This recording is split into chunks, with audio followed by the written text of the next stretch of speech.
Our Don Kerrigan has been in Lewiston as well all day. He was in City Hall earlier today for the press briefing with State Police. He joins us now, it appears, outside on what is an unusually sunny day on such a sad day in our state, Don.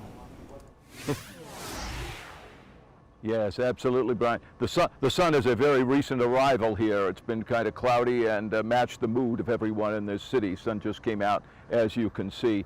The last we got an official word from law enforcement in the state was late this morning, about 11 o'clock, and that's when they confirmed the number of people who had been killed and wounded. Up until then, it was speculation. We knew the toll on both were awful, and we got the official numbers this morning at that press conference from the Colonel of the Maine State Police. Take a listen.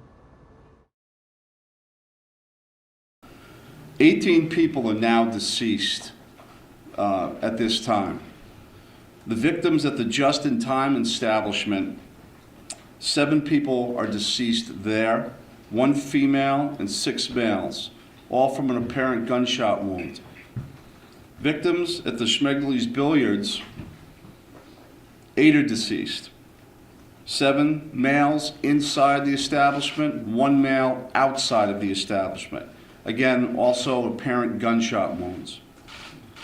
Multiple people were transferred to area hospitals, Central Maine Medical Center, St. Mary's, and Maine Medical Center. 3 people that were transferred to those hospitals are deceased, for a total of 18 people deceased at this time.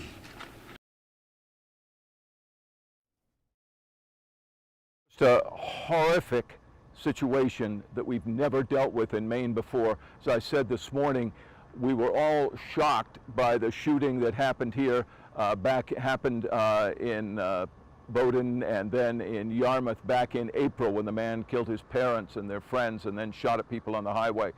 But this is 18 people dead, 13 wounded. Almost all of those people, as far as we know, are in hospitals right now, and we hope they will all be recovering. But just a terrible situation for this community to deal with, and also, of course, for those folks in law enforcement and first responders of all sorts to deal with. The search going on, as we've been talking about, we're told by police sources that the search largely is happening in the Lisbon area in the moment, because that's where the suspect's car was located last night. Searching in a pretty large area. As far as we can find out, there have been no actual sightings. Now, we know that law enforcement in situations like this uses things such as aircraft with thermal imaging after dark.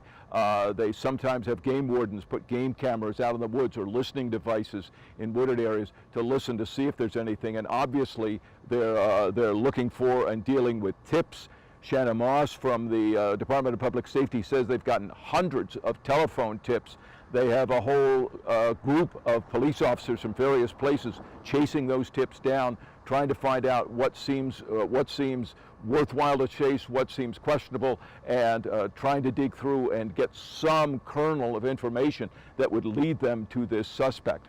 At this point, we are told there will not be another police briefing or update today unless either the suspect is captured or there is some other major development, major break in this case. So we're not expecting to hear, barring that, any new details about that search. The investigation at the scenes goes on. Police this morning would not speculate on a motive. They would not say why they think those locations were chosen by the shooter. We were told that they had interviewed dozens and dozens of people last night at both of those locations who were not injured but witnessed this shooting, and so all of that has been a major effort. That's why they have 350, 400 police officers here for the search, gathering information, trying to figure out why this happened, and most importantly, get the person responsible for it. Back to you. Don, thank you for your reporting today. Don Kerrigan there, live in Lewiston, outside of the Lewiston Police Department there.